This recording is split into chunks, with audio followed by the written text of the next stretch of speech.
Hi everyone, welcome back to the Hormones in Harmony podcast. I had the honour and pleasure of being interviewed by my friend and colleague Jen Fugo a few months back. She has a podcast which is absolutely amazing called The Healthy Skin Show. If you're dealing with chronic skin rashes, eczema, psoriasis, whatever the issue is, then Jen's podcast is a goldmine of information. But she interviewed me on acne. Well, that's kind of my area of speciality. And her episodes are a lot shorter than mine. So we did a 2-part series. And in this episode, we've kind of merged them together so I can share it with you guys. But please go over to her podcast if you want more from her. So in the first part, we cover my acne journey, the acne and gut connection, how to tell or treat fungal versus bacterial acne, different symptoms and signs that can indicate either or. And then in part 2, which is the first one was episode 183. The second one was episode 199, so a few months later. It covered the hormone stress and acne connection, my thoughts on dairy, whether it's something that you need to cut out if you have acne and skin issues or not, and my top stress management tips that I think are pretty practical and realistic. They're not just kind of meditate for an hour every morning. It's simple things that I know work and have helped my clients, especially those with acne, because having a skin issue makes you stressed, self-conscious, and have anxiety. So hopefully they help you out. But if you want more, like I said, you can visit Jen's podcast. And I also interviewed her a few months back, so I will link that in the episode as well. She was on my podcast talking all about the root causes of eczema. We're actually done a 2-part. I'm not sure if the second part was out. We talk about topical steroid withdrawal, conventional medications for eczema. So both or one episode will be linked in the show notes. So I hope you enjoy it. Let's get straight into it. Thank you, Vivian, so much for being here on the show. I really appreciate it. You're welcome. I'm so excited to chat with you again. I know. And so for those of you listening, I was on Vivian's podcast. Let's see here. It was episode 97. And for those of you who aren't familiar, Vivian has a great podcast called Hormones in Harmony. So we'll link to that episode in the show notes so you guys can also check it out and also easily find her podcast, because it really is a great resource no matter where you live in the world, because it's available online for everybody to check out. And today we wanted to talk about acne because you guys know that I don't necessarily specialize in acne. That's not my wheelhouse. So I've had other people come on the show to talk about acne, and as I was talking to Vivian and checking out her stuff, I was like, oh, this is what she does. It'd be great to have her come on the show and talk about this, because we don't have a ton of content on acne. And yet acne is something that can be just as embarrassing, painful, and it can also cause a lot of scarring to your especially to the face, that can really leave people feel uncomfortable for a long time. And I know too, I've had clients where women will go through menopause and end up with acne, or you'll develop acne out of the blue in, say, your 30s, and you're like, I've never had this before. So Vivian, if you could share with us a little bit about your journey. I know that acne this is like not just something you specialize in, but this impacted you directly. Absolutely. It was like the biggest problem that I had for years. And I was struggling with like a ton of different health issues, like pretty complex and serious things. I was even having like seizures at some points and migraines, terrible digestive symptoms. But for me, acne, I just wanted my skin to be clear. So that was my driving force. It was one of the first symptoms that I ever experienced and one of the very last to clear up. Because really the skin, as you probably say all the time, is like one of the last things that the body puts energy and effort into until the body internally is healthy. So mine started when I was maybe 17 or 18, which is actually pretty late to the game. I thought I'd gotten away with the regular teenage acne. My skin was like clear as anything, and my friends were struggling with breakouts all the time. But mine was triggered by over-exercising, under-eating, going to the gym. So I was pushing my body too much, and it was like really stressed and inflamed. And I lost weight, and that motivated me to keep going. And my body was just not getting enough nutrition. And I was just burning through my minerals and my calories too quickly. So I developed acne, my hair started falling out, my period stopped. I didn't really care about the period stuff because like an 18-year-old girl doesn't really care about that. Now I know the importance of a menstrual cycle, but it was my mom who forced me to go to the doctors. They put me on the pill. The first one was Dianette, so it was like a really high estrogen or estrogen pill, and that made my skin even worse. I later found out that I have an issue with genetically detoxing estrogen. So I had the COMT gene. So that was a bad combination for me. Then I went on another pill called Yasmin, which is one that is more specific to skin and hair. They claim that it's the best one for those problems. So I went to the doctor requesting to go on Yasmin, and it did clear my skin. It stopped my hair shedding, but my hair literally didn't grow at all during that whole 2 years that I was on it. I think I shaved my legs like 4 times, which is really crazy to think. Oh my gosh. And even though my cycle, it was not a real period, because the pill doesn't do that, but I was bleeding again. Everything was good for a couple of years, but then I started to develop other symptoms. So I started getting histamine reactions, multiple food sensitivities, IBS, anxiety, which I'd never had before. So then I started to think, okay, this isn't normal. I wanted to live more of a holistic, healthy lifestyle at that point. So I went to see a nutritionist. She told me about the potential dangers of the pill and how it's masking the problem.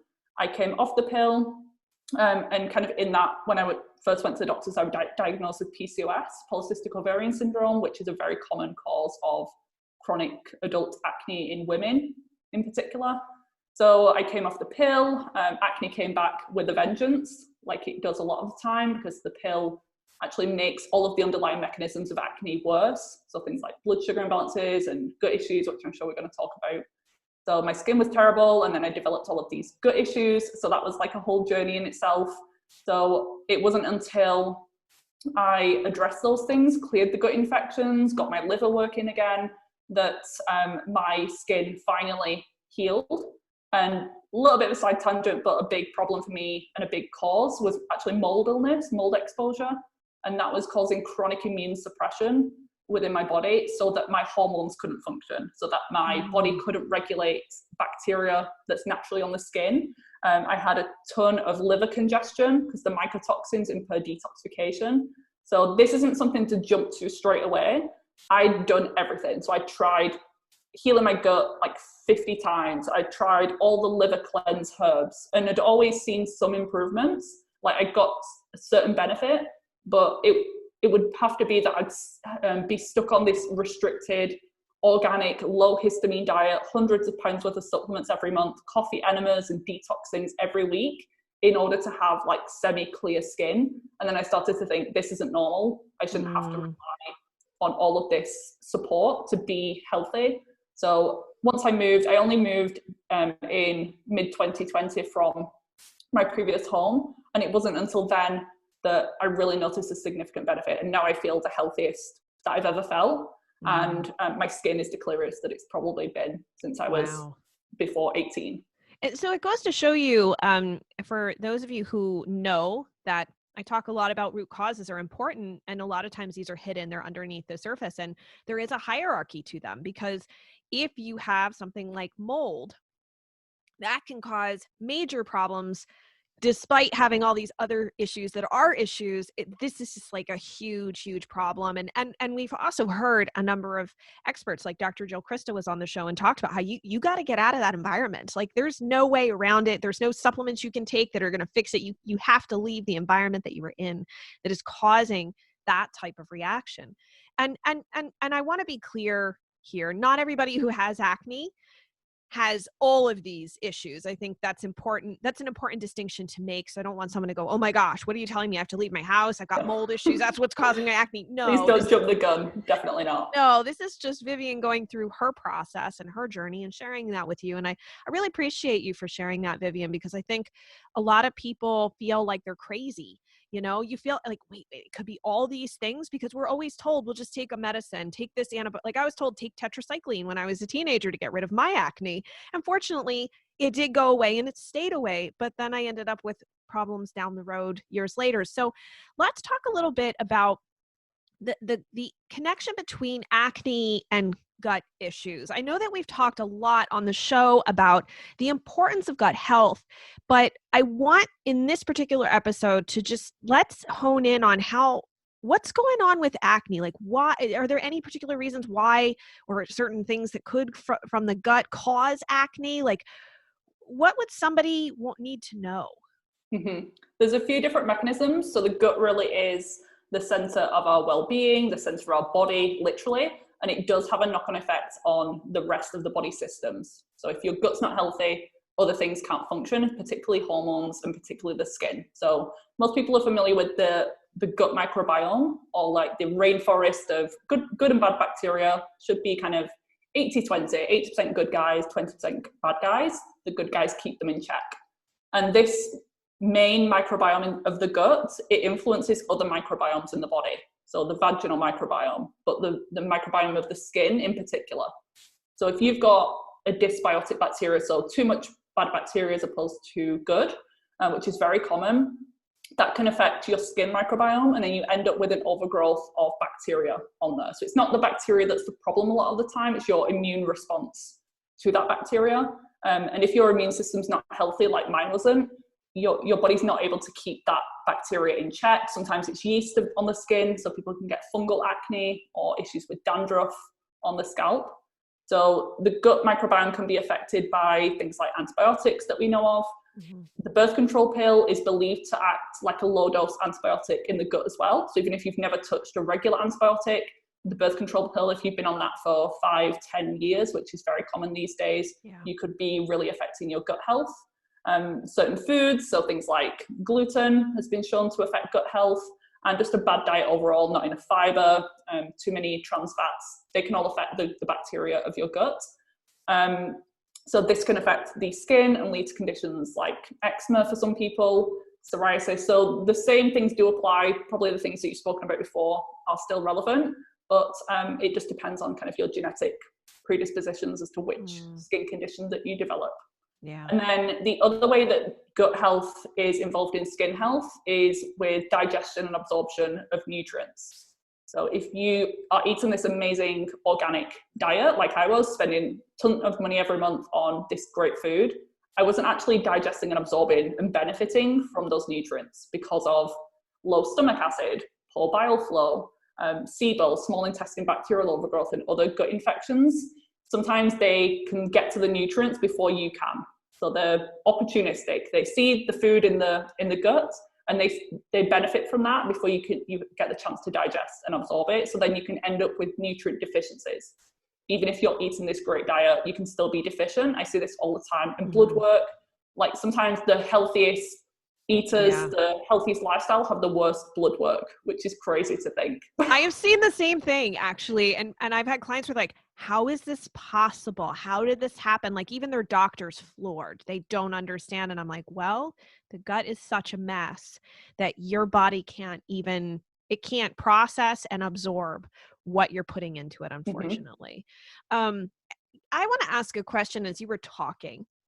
I know that we're mostly focused on adult acne today, but obviously this did start in your later teens, but you're still kind of a teenager. If there's a mom listening to this who feels really frustrated with her, her teen, well, maybe you don't, but like I was really frustrated when I was like 13, 14 years old.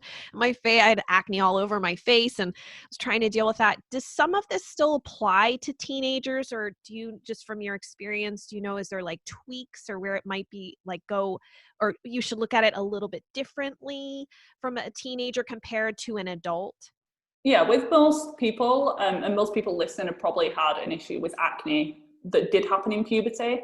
That can be kind of normal because there is such hormonal fluctuations going on. So it may be that you don't really need to change much, and like which teenager is going to take supplements and eat like a clean their diet up too much, that can be difficult. So obviously eating nutrient dense foods and making sure they're going to the bathroom every day, maybe a probiotic could be good. But a lot of the time it just kind of resolves on its own because the hormones just settle down. But if it does continue into adulthood, that's when there's more likelihood that there's this underlying driver involved.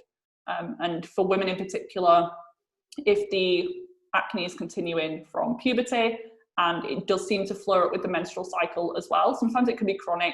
I would recommend investigating PCOS, polycystic ovarian syndrome, because that is one of the most common reasons for adult acne. But even PCOS, I'm really seeing that as being a symptom now. So I started with my nutrition research, just focusing on PCOS. I was like, it's all about the hormones, and acne is a symptom of PCOS. But the more that I looked into it, hormones are, I know I have the Hormones in Harmony podcast, but hormones are like the tip of the iceberg. You could tweak your estrogen or estrogen and progesterone all day long, but if you've got chronic guts, liver, mineral detox issues under the surface, you're never going to fully address the hormone imbalances. So acne is complex. The gut is a huge piece, but there's some other things as well that can be contributing. And I know you talk a lot, and you did on the episode that we did on food sensitivities. That can be a factor as well with acne. So things like dairy have been shown to be a potential trigger. Gluten, refined sugar tend to be the top three with my experience and the research. But sometimes the food isn't the problem. It's the fact that you have an infection or poor bile flow, you're stressed. The food quality matters as well. So organic versus non can have a big difference. So I love acne because of how complex it is. And we were saying before, weren't we? Like, we feel like health detectives sometimes. And I've always said if I wasn't a nutritionist, I always wanted to be a forensic detective or something like that on CSI. Well, I think one of the things that people are most oriented to, right, is all of these topical products, right? Like I was saying, I go to the dermatologist. I forget what I took, Retin-A or something for my acne when I was a teenager, and that probably didn't cut it enough. And then they gave me tetracycline, and they're like, well, it'll cut back on the inflammation. It's funny how a lot of times the justification of the use of antibiotics for skin issues is like, well, it reduces the inflammation. And I'm like, yeah, but it also does something to your gut. Like, let's not discount that. So the thing is with topical products, because the acne issue is on the outside, we think, well, if it fixes it, great, then I'm good. What's your take on topical products? And do you have any that you feel like might be good options for people to try? I've always said a good topical skincare routine can make a big difference. And it did for me as well. But I think it's 80-90% internally driven and maybe 10-20% external. So if you're rubbing coconut oil on your face still, trying to be natural, trying to be organic, that's highly pore clogging. So that is not suitable at all for acne prone skin. So that's a huge issue that I see all the time. And maybe it's just not pure coconut oil that you're rubbing on, but maybe you're using a blend of oils. If coconut is in there, that can be an issue. So there are lists online, pore clogging ingredients or comedogenic ingredients, and just have a search, like put your product label next to the list and just go through. If it's a very last ingredient on the list, it may not be as problematic, whereas if it's one of the first 5, then it may be worth swapping that out. But with acne, if you have acne, your skin is sensitive. So that's just a given. So you want to do less to your face. Less is always more. All of these 10-step beauty routines and harsh products, scrubs, it's just not a good fit.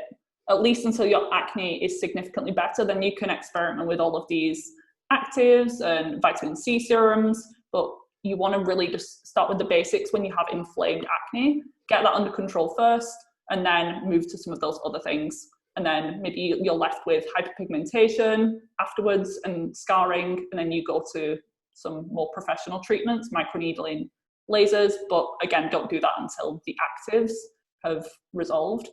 So exfoliation is very key, and I prefer to use chemical exfoliants over the physical manual scrubs.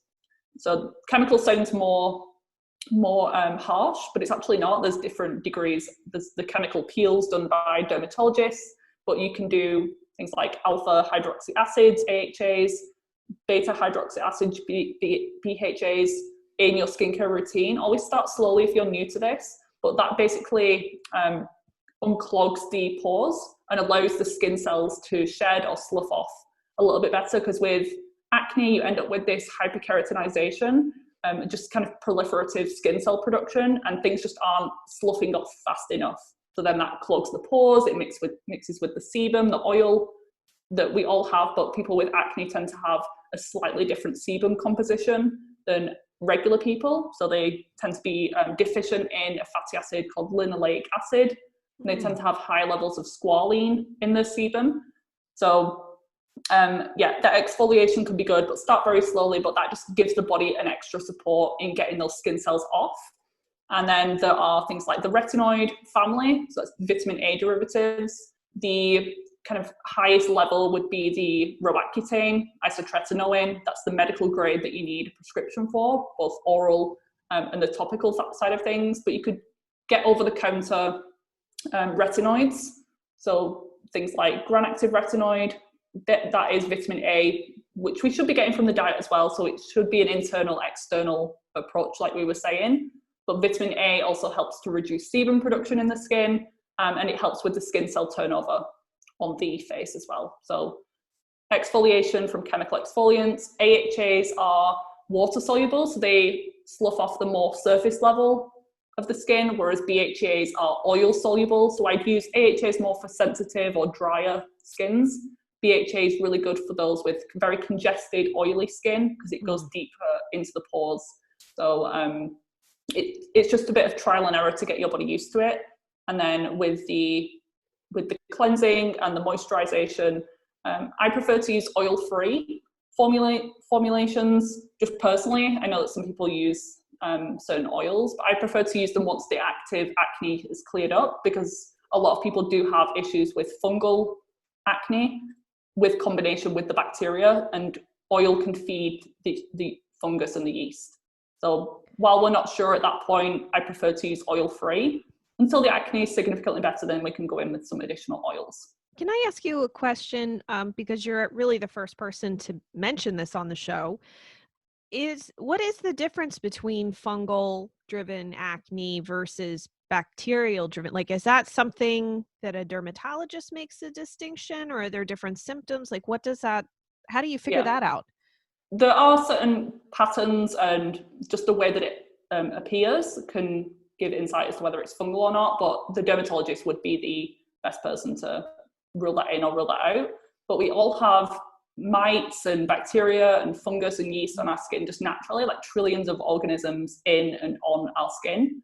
But it's when, again, maybe the good bacteria of the skin is suppressed because you've been overdoing the antibacterial products, the benzoyl peroxides, the creams, that the fungus is allowed to proliferate, similar to when you've taken antibiotics orally and then you end up with a yeast overgrowth or thrush afterwards. It's the same premise, but it's when the body can't control the yeast on the skin that it becomes a problem. So it's not the yeast that's the issue, it's your own body and its immune system being suppressed. Right, But exactly. a lot of the time it happens on the forehead or kind of at the sides of the face, and it can be like the bumpy texture. So it never usually comes to a head, and it's never usually deep and inflamed like cysts.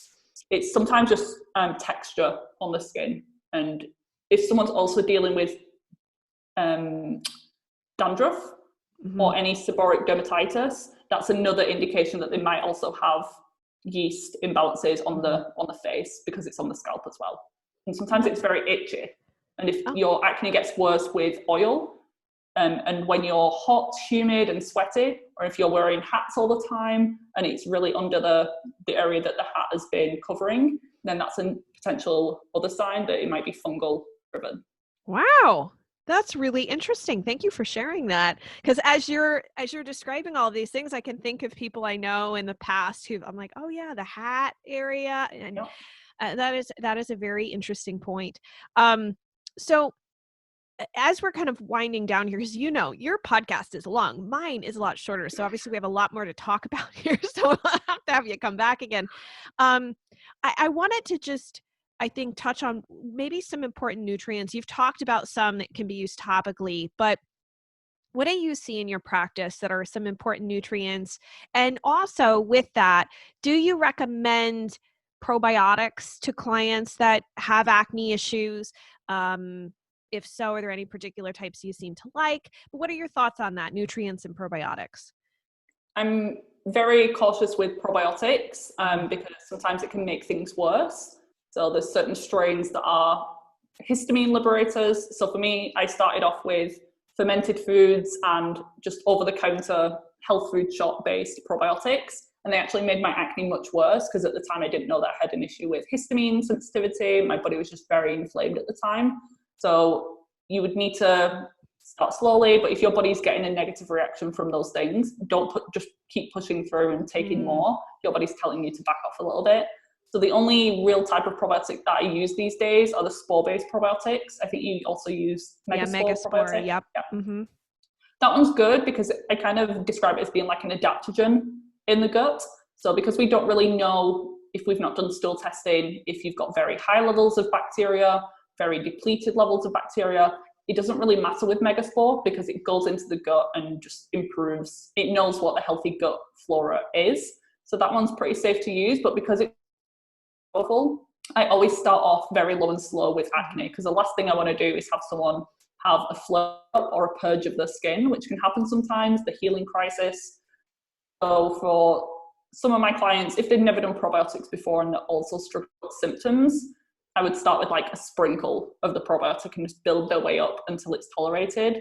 But that one's even been studied in clinical trials. The microbiome labs did studies, and I think they took a group of people, and within 30 days of taking the Megaspore, they had a 45% reduction of acne lesions. So that's probably not doing anything else as well. So if you combine that with your diet and your topical as well, can be really effective.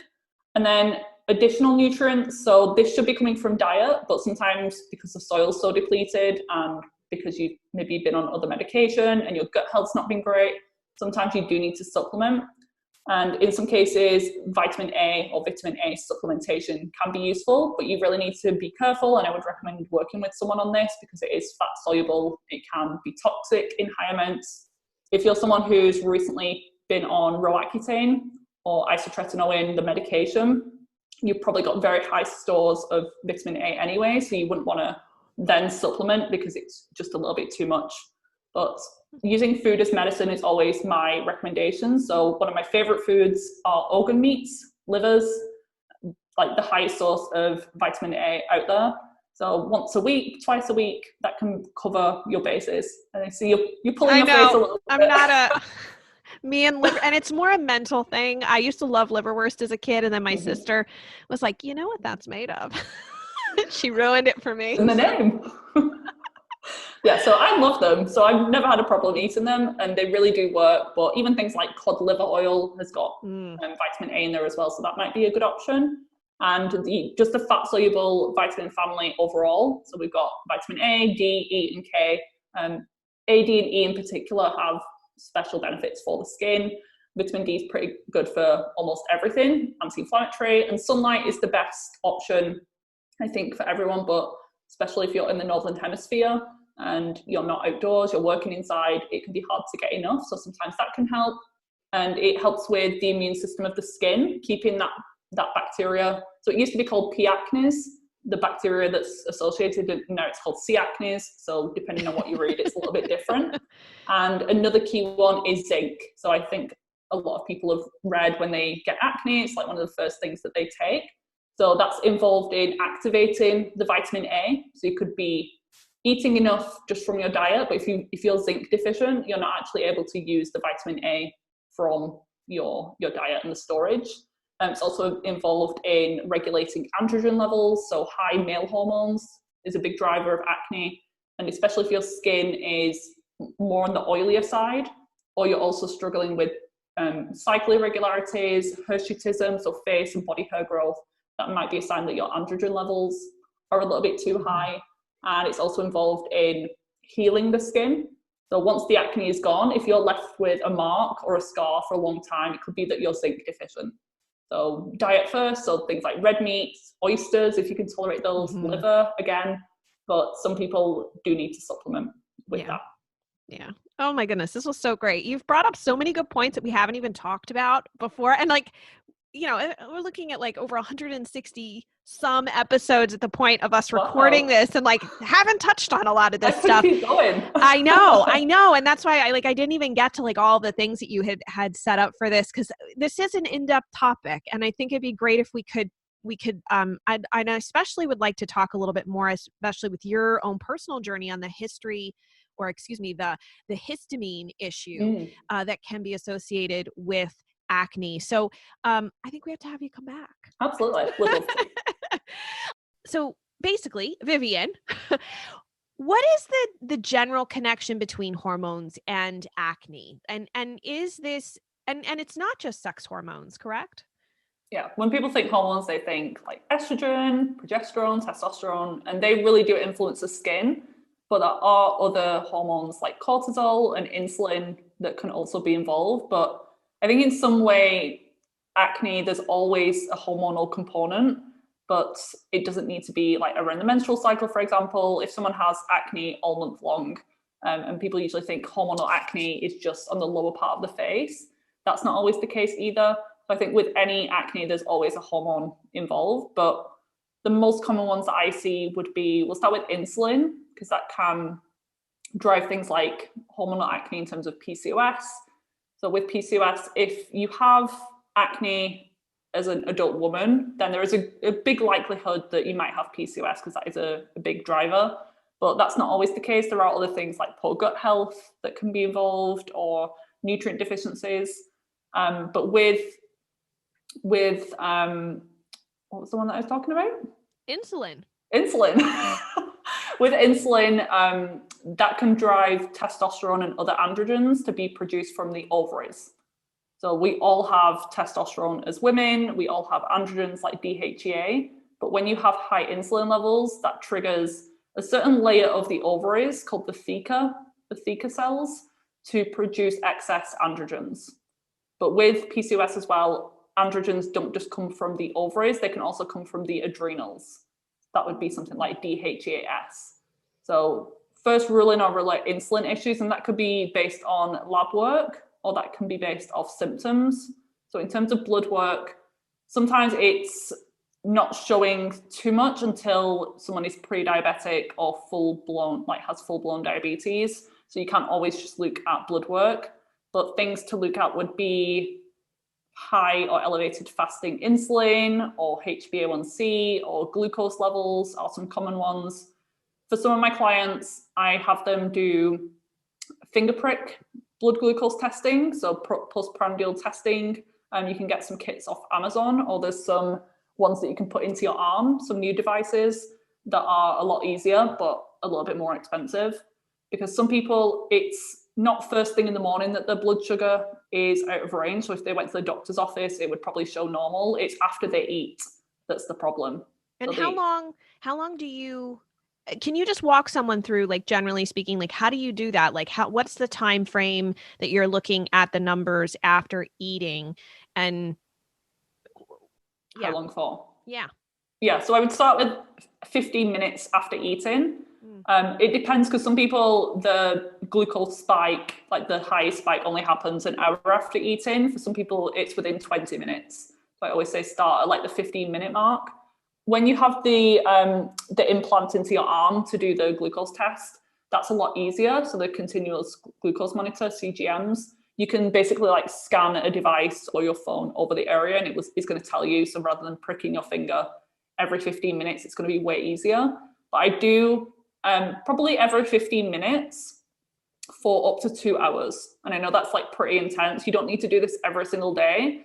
I recommend doing like 2 to 3 full days of testing, and then put the kit away and just go up based off symptoms, because otherwise it gets a little bit too stressful. But that can give you really good insight as to how high your glucose is spiking, how fast your body is clearing the glucose from your body, because if it's staying elevated for a long period of time, that could be a sign of insulin resistance, and that could be something that's driving your acne. But you could also go based off symptoms. Okay. And I wanted to just ask you quickly about diet, because we talked about this previously with Brie Wieselman. Some of you have probably heard her episode. And in that episode, Brie had specifically mentioned that she doesn't like dairy for folks who are struggling with PCOS, acne issues. Some people notice their acne will clear up entirely just from removing dairy. But you said something to me before we started talking about dairy, and I think that the listeners would really appreciate hearing this. So what's your take on dairy? So it is a common food sensitivity and food allergy. A lot of people know that. So it can be a problem, especially when your body is out of balance. Other sensitivities can develop, but it can be lifelong as well. So with something like gluten and dairy, they can just be lifelong and you can't really change that.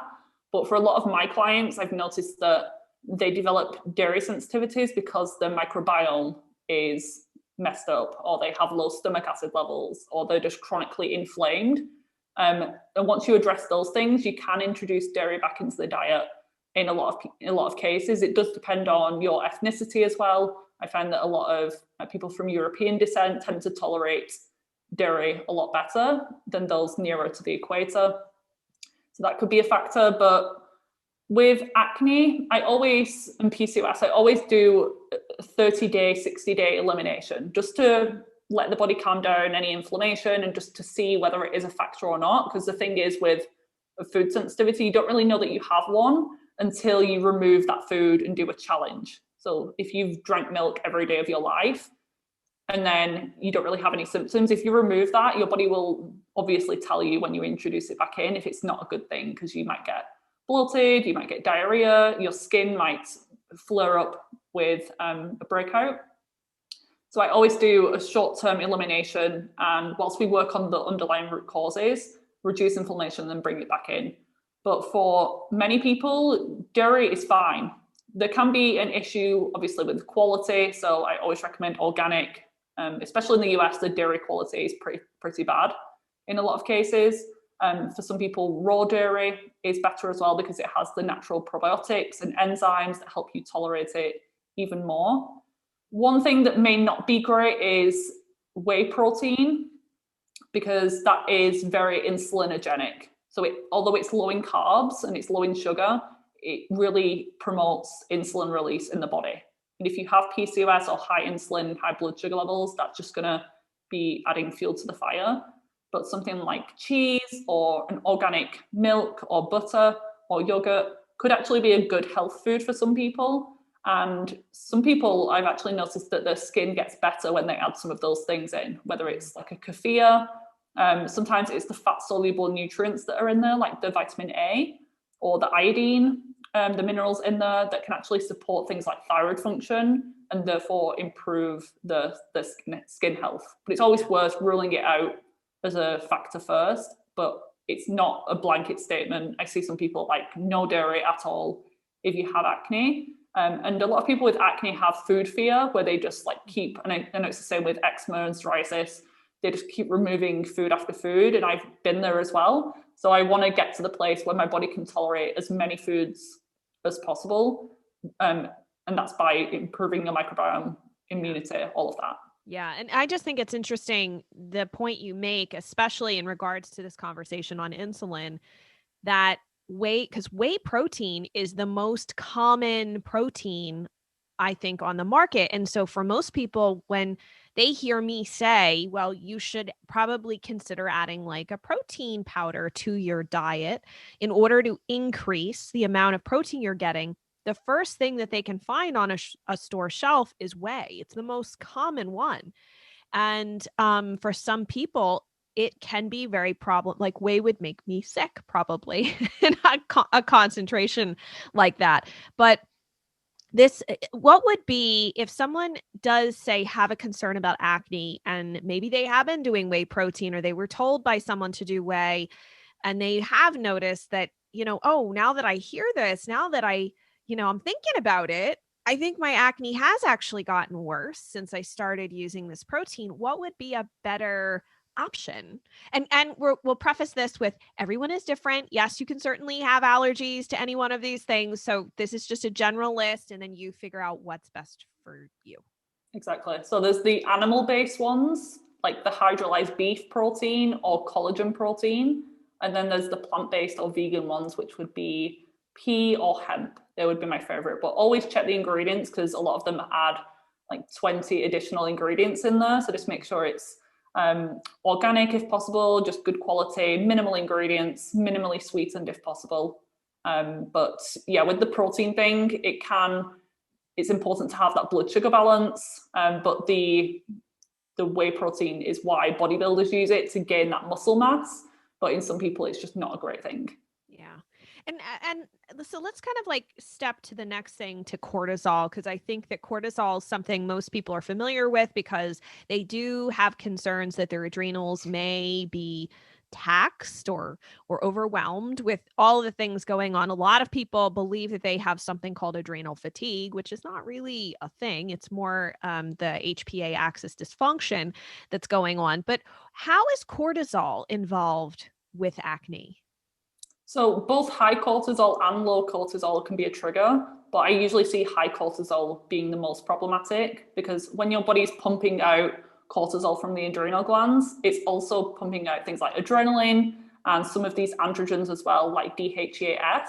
And these things can increase sebum production in the skin. They can increase inflammation. They can increase blood sugar and insulin. So despite your diet, your stress levels can increase those as well. So it's like a vicious cycle. But having low cortisol as well, or that quote adrenal fatigue, which I agree isn't really a technical term. It's just that the brain is like telling the adrenals like stop producing so much because they've been stressed out for too long. But cortisol is anti-inflammatory. So when you have low levels of cortisol, your body doesn't regulate inflammation properly, and that can lead to skin issues as well, not just acne, but eczema and psoriasis. And so do you find something like the Dutch test to be helpful? And because I know that I always like to see that cortisol response grid that they have. I think it's really helpful, especially in terms of like, and this is an aside, but for people who've had a lot of steroid exposure because of steroid creams and things, I always find the whole cortisol chart to be really helpful. Is that also, so that's also helpful for acne folks as well? Definitely. The Dutch test isn't one that I jump to right away with acne because just based off like clinical experience and certain symptoms, I can tell usually what the driver is, whether it is progesterone, lack of progesterone, or high androgens, which we can get into. But if someone is still struggling and they're also having other symptoms like fatigue or anxiety or menstrual problems, then the Dutch test can be good. It's like a one-stop shop for all of those things. Some people might have heard about the salivary or the saliva cortisol test. I'm not a huge fan of those because that's just looking at free cortisol levels. So how much is available at the tissue level, which is important, but the Dutch test doesn't just show you that, it shows you how much your adrenals are actually making. Because sometimes people get diagnosed with, quote, adrenal fatigue because their free cortisol is really low. But when you look at the Dutch test, the body's actually producing a ton of cortisol and they're just looking at the wrong thing. So if they were given treatment to boost their cortisol even more, thinking that they had adrenal fatigue, they're just going to make the issue worse. Oh, wow. So the Dutch really shows a comprehensive look at how much your body is making, how it's getting rid of it, how it is throughout the day. So is it high at the wrong times, like at night when it should be pretty low? So yeah, it's a really good test. Okay. And actually, let's talk about androgens because I think that seems to be a good segue. So for people who don't know what androgens are, what are they? So it's a class of male hormones, and men obviously have, I think men have 10 times as much testosterone as women, but women have small amounts of testosterone and androgens, which are these male hormones.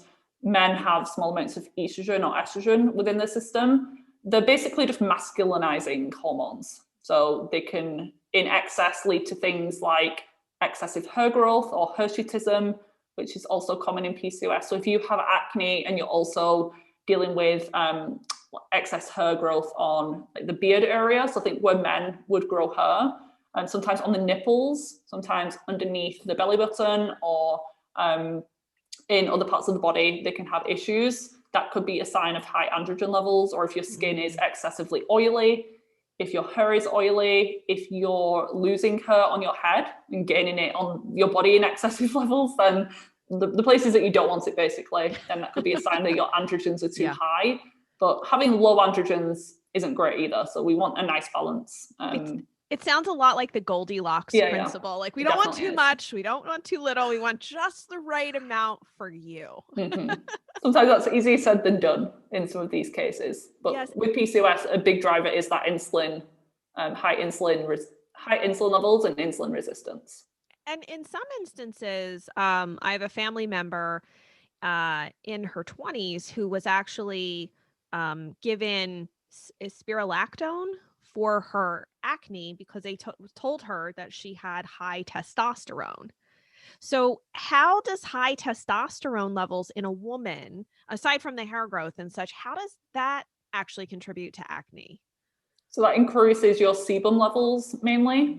Mm. And then that can obviously clog the pore. The pore gets like a localized infection, and that's where the redness and the pus comes in as well. So it mainly is just increasing that sebum production in the skin and increasing inflammation as well. But there's another androgen called DHT that testosterone can convert into, and that one is very potent. So I have some clients who have normal, even normal to low levels of testosterone, and therefore they told that everything's fine. But the way that the body converts that testosterone, it turns it into this super potent version called dihydrotestosterone, and that's the one that is really problematic for skin issues. So in this instance, is the medication the only option, or are there other routes to rebalance the testosterone and also not just the testosterone per se, but to maybe shift it away from that more potent uh, acne prone Yeah, it's byproduct? an enzyme. Yeah, it's an enzyme that does that called 5-alpha reductase. And you can slow that down using things like saw palmetto, zinc, nettle, reishi mushroom, and things that upregulate that enzyme, so speed up that DHT production, would be inflammation, that high insulin, and stress. They're the main things as well. So I'm always trying to figure out the cause of the problem, not just throwing like reishi mushroom as a supplement, because that's not really going to fix the problem. It can help, but it is a bit of a band-aid solution. So I'm trying to figure out, does this person have insulin resistance? And if so, how can we address that through increasing muscle mass, balancing the blood sugar, more protein, less refined carbohydrates, better sleep? They all help. Does this person have chronic inflammation stemming from infections in the gut or environmental toxicity, removing those things? So it really is just about getting the person healthy and balanced overall. And a lot of the time, these hormone imbalances, they just fix themselves. Not always, but hormone imbalances don't happen randomly. They happen as a result. They're usually like the tip of the iceberg, the things that people focus on, but you need to look under the surface at all of these other things and address those first, rather than jumping to medication. And so for someone who is on, say they're on spirulactone now or some other medication, and I know sometimes people are also put on birth control pills to try and deal with their acne as well. Do you see in your practice where people are able to eventually stop taking these medications? So it's not like a lifelong, like you're stuck on them. Definitely. Okay. Yeah. And I usually have people come to me first, which is kind of like the ideal thing, try and address the problem first. And there is a time and place for medication. So there is, if someone is really struggling with their skin, like mental health wise, the birth control pill might be a good thing just to get their skin a little bit clearer if they're struggling with depression. But if you don't address the root cause of the acne now, and you just go on the spironolactone, then you're not really addressing the problem. And sometimes the internal imbalances that are driving your acne, they just get worse. And then your body will tell you in another way that it's struggling. So it may not be acne anymore. It may be chronic fatigue or hair loss. They can spiral. Yeah. And actually, so speaking of chronic fatigue, a lot of times people who have thyroid issues also have chronic fatigue. And the thyroid can also, I find, like if someone is dealt with long-term stressors, a lot of times their thyroid can really take a hit. So how is the thyroid also related to this whole acne piece? This is one that's commonly overlooked. And I never heard about thyroid issues contributing to acne when I had it. And sometimes it's a direct connection, because thyroid is like the metabolism of the body, and it's involved in things like skin cell turnover. So if that's happening at a slower rate, then you're going to have skin cell buildup, and that's just that's going to predispose you to developing clogged pores and then breakouts. Some people get chronically dry skin with thyroid issues, so it really does affect the skin. But it can also affect things like progesterone production. So if your thyroid is sluggish, then your body is going to have issues with producing progesterone, which is very beneficial for the skin. So progesterone helps to keep things like DHT and androgens in check. And it also helps to give us that nice glow. That's why a lot of pregnant women they get the pregnancy glow. A lot of the times it's due to progesterone levels. So if there's one hormone that's amazing for skin and helping acne, it's progesterone. Yes, we're not suggesting that you supplement to. Oh no, no, we want our body to produce its own natural progesterone. Yes. That's the goal. So no bioidentical. Sometimes bioidenticals can actually make acne worse. So that's an important point. So the goal is to have your body do it on its own.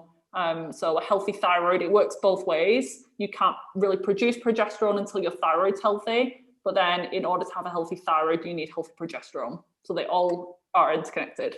And can I ask one other question now that you bring this up about the progesterone, is this one potential scenario or explanation of why a woman who, say, pre-pregnancy might have awful skin, get pregnant, acne could clear up, and then post-pregnancy it comes back? Definitely. Yeah. It's another reason that people get breakouts before their period as well. Because if you have low progesterone levels leading up to your period, you're going to be naturally estrogen dominant. So the goal is to be more estrogen dominant in the first half of the cycle leading up to ovulation, but then we should be progesterone dominant between ovulation and before our period. So if someone's breakouts are cyclical and they notice a direct correlation between where they are in the menstrual cycle and how many breakouts they have, then it's usually low progesterone levels to blame. Interesting.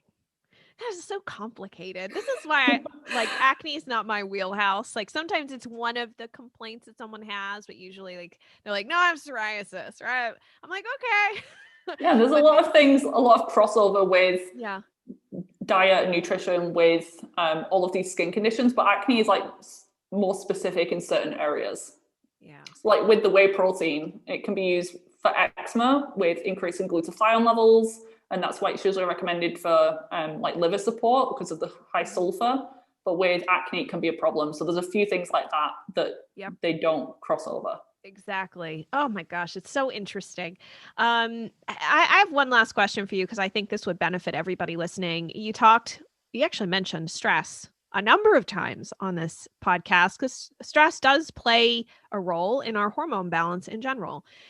Do you have like one favorite tip that you like to share with clients of how to start I hate the term de-stressing or managing your stress. It sounds like nobody wants to manage their stress, but like, do you have one suggestion for people listening where they could maybe initiate this one little thing tomorrow and do that one little thing every day? And at least it's a start. And then once they sort of learn to ride that bike, they can begin adding on to that. But I think I'd be curious to hear what a stress relieving tip you have to help I totally those agree with skin with that. issues. Because sometimes people, they get more stress when you tell them to stress less. They're like, oh my God, I shouldn't be stressing. Like my skin's going to be, my gut. Yep. So the goal is to like relax more. We'll use that term. And one of the best ways to do that is through the breath. I know people have probably heard this before. So I'll give you the breath one. So the breath is one of the best ways to put the body into the parasympathetic nervous system, which is the rest and digest and heal state of the nervous system. So if your life was actually in danger and the body doesn't know the difference between real or perceived danger, you could be sat on your couch, on your sofa, like worrying about like 2020 COVID or all of these other things and still have that same physiological response as if you were being chased by a saber-toothed tiger. So your mind and your brain is very, very powerful. But when I say stress as well, it also includes things like infections in the body, deficiencies, thyroid issues, low progesterone levels. They're also stressors on the body. So obviously some of those things and environmental toxins and air pollution, we can't control those types of stress, but we can control how much we delegate tasks and who we surround ourselves with. So breath, when you breathe through the nose in particular, it really calms the body. And if you were really in the same room as a saber-toothed tiger, you would not be able to breathe that deep and slow. So it tricks the brain a little bit. So you can do it. It's free. It's easy. Mm-hmm. Particularly before meals is really powerful to get you into that rest and digest mode so that you can actually break down your food properly. But there's a few different breathing techniques. There's the alternate nostril breathing. There's box breathing. So you can Google or YouTube a few of these. But another tip, I'll give you an extra one, Thank you. is the mindset shift around stress, because I was that person who knew that stress was a trigger for my PCOS and my acne, but someone telling me that was actually making it worse.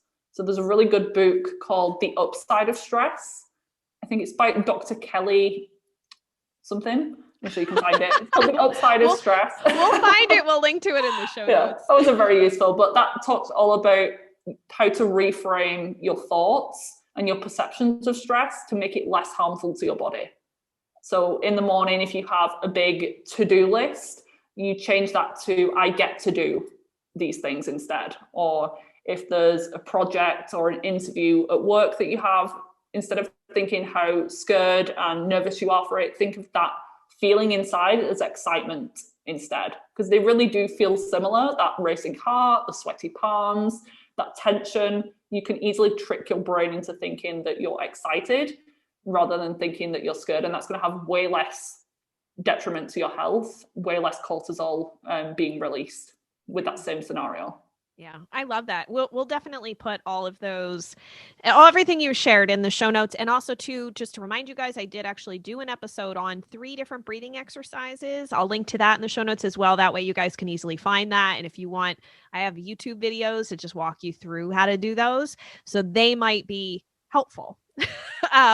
So Vivien, I want to thank you so much for sharing all of this. This has been a great conversation and really enlightening. And I love too that you took this in so many different directions to show that, someone may not have all of these different things going on. You might just have 1 or 2 pieces of this hormone imbalance, but why it's so important to take a step back and not just say, oh, it must be my sex hormones. It must just be my progesterone.